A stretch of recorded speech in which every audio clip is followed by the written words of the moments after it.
Greetings. Once there was a youth who was on a quest to go to Shambhala, the abode of God. So he went on his quest to the faraway Himalayas, and he had a lot of difficulties, challenges on the way, yet he persevered. As he walked towards the Himalayan range, the far off places, he comes across a cave of a old wise hermit. So the youth goes and he meets the wise hermit, and the old hermit asks him, "Where are you going, my son?" The youth replies, "To Shambhala, to reach the abode of God." The old hermit observed the tired face of the youth and also his sparkling eyes, full of awareness. Then he shifted his focus towards the far away Himalayan range in front of him, which was snow-clad. Then he turns towards the boy and says, "You did not go that far. The abode of God is in your heart. The Shambhala is in your heart." Hi, I'm Selve Singh, author, poet, a certified professional transformational life coach, a mentor, a hypno and regression therapist, a healer, a tarot reader, a meditator, and a light worker, and also a spiritualist to the core. For me, my world revolves around the spiritual values, practices, the ethics, and it always look back and see the connection of source with me. Whatever, wherever I am in life, at any point, it all started very early for me. I might have been about 11-year-old. I went for a movie in the theater. I'm talking this about, it's about 45 plus years ago. In early 70s, I went to a movie, and that was a mythological film. And there, in one of the scenes, Goddess Parvati, Goddess Shakti, comes and sits in for meditation. She meditates before a shivling, and the sound of Om reverberates in the background. And there is this Brahmand, the whole galaxy surrounding her. The actress who enacted the role of a goddess, she was very regal, beautiful, and she indeed looked like a goddess. For my as a young girl, for me, this scene of her meditating so royally, it did charge up something. Something significant happened within me. And I decided then and there, in my childlike way, I wanted to be one like that. I wanted to be that goddess, like. Then after coming home, for 1 or 2 weeks, I was enacting all that. I was trying to meditate. I was trying to walk and act like the goddess, which I saw in the movie. In early 70s, the subjects like meditation or were all reserved for the saints and sadhus. It was not like a trend as it is nowadays. Very rarely we come across people who meditate. In school, I had, being a convent school, a Christian missionary school, we had a moral science class, and at home, I'm from a normal Hindu family. So my exposure was not much into a kind of meditation and all that. So after seeing this movie, I did this for about 2-3 weeks, and I forgot all about it. Fast forward, I met an uncle, a doctor uncle, a divisional medical officer in my place who was newly transferred. And he incidentally became our family friends. And I came to know that he is a meditator. He also do meditational practices. And he was part of the Paramahansa Yogananda mission. And he used to go to he used to go to United States and other places to spread awareness about meditation and yoga. It was a mandali he was in. So it was like God sent. Now we are talking about law of attraction so much. Then there was nothing like the words law of attraction or the secrets, but it was all happening. The whatever we are talking, it was all existing already, right? We only name them. That is the only thing we do. Otherwise, natural laws were always existing, and will always be existing. So, after 1 year, I met this person, and I learned meditation. And between the age of 11, and I met uncle at around the age of 13, I was in 8th standard, and between the age of 11 to 16, I've been in this process of exploring, learning, and moving towards the unknown. It went to that extent to my relatives disapproved of my this actions, because they said, what will happen to this girl if this is what she has to do? So fast forward, later in life, I met my Sadguru, who initiated me into meditation full time, and I was exposed to many other religious methods, modalities, occultism, Zen, Buddhism.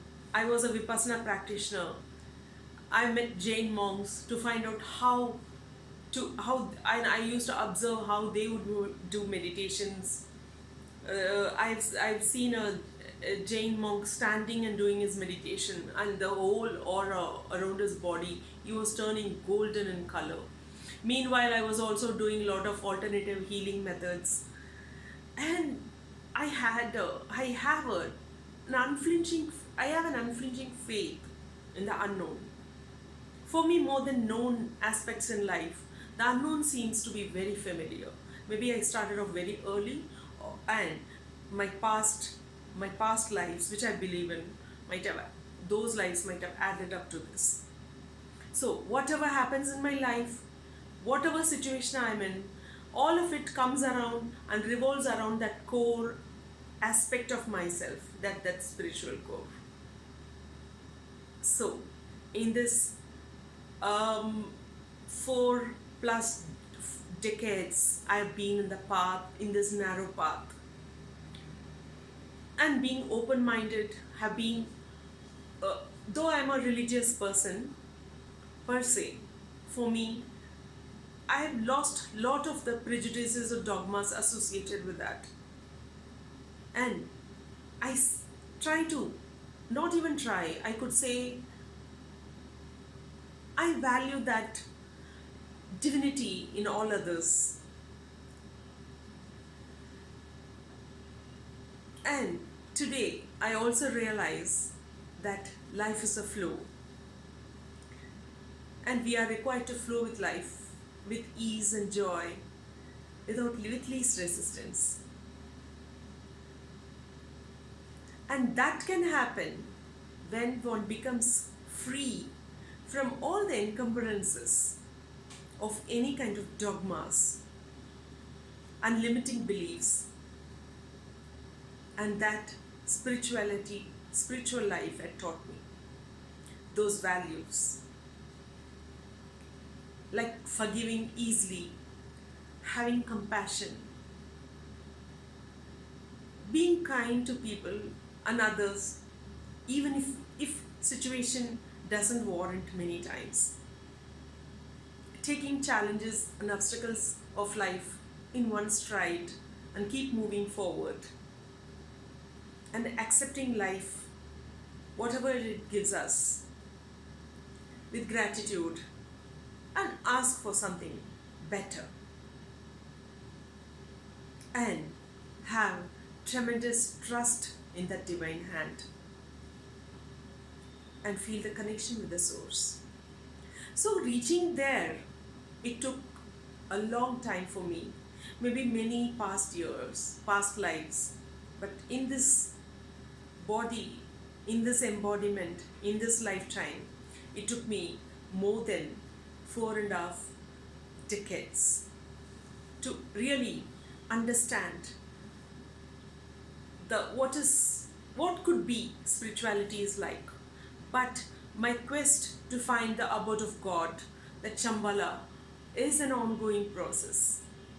Even now, many times, like that, you might have heard that for blind people who were touching the elephants and finding what is the elephant like, looks like. One was touching the legs, he said that's the shape of the elephant. One was touching the trunk and he said that's the shape of the trunk. One was touching the body and he said that's the shape of the elephant. That's an elephant like. So each to his own. But to a great extent, I found my balance and I understand myself much, much better. And what is spirituality and how to incorporate the spiritual values?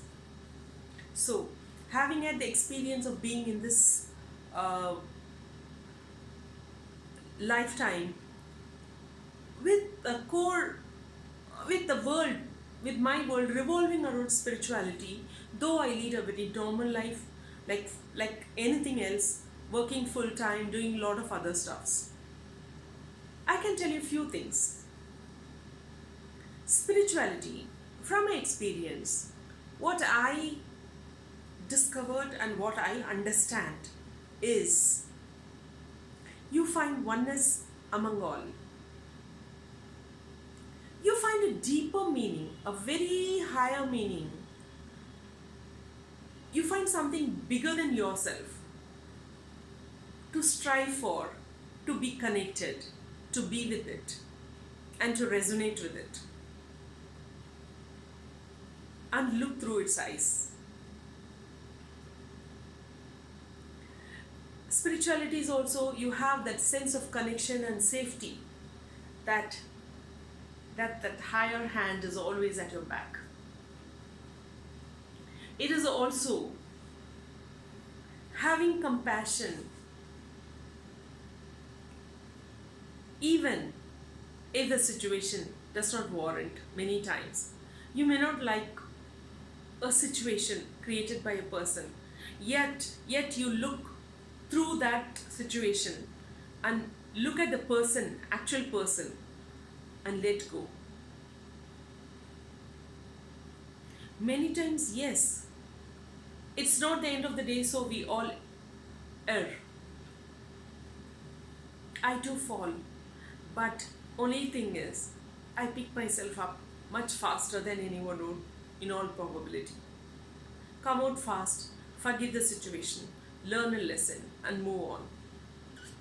And not to be in such a situation, or not to be like that kind of person or situation which has created the hurt in me. So, it's not that as long as we live in this life, we will go through many ups and downs and challenges and obstacles. As long as we are in this embodiment, despite that, if we are able to flow and be grateful and have that gratitude towards that divine hand who's at your back, and when you feel, despite all that challenges, when you feel safe,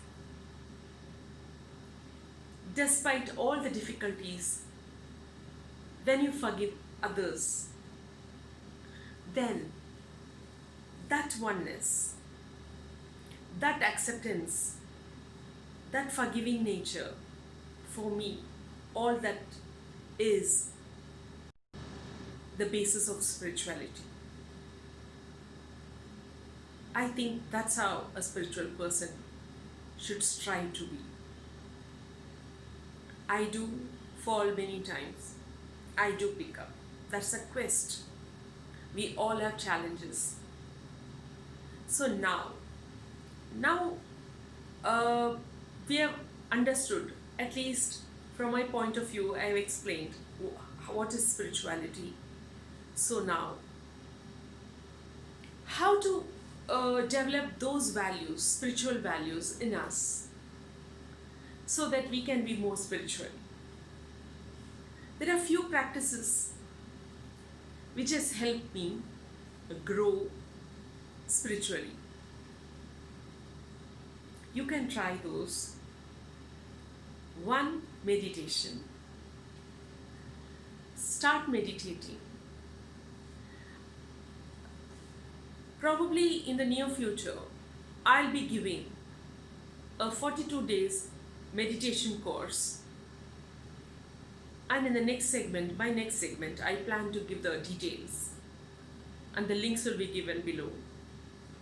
So you can join that. Or if you have a mentor, or any guru, or any guide, kindly do your meditation. And do it joyfully. Next, be in the attitude of gratitude.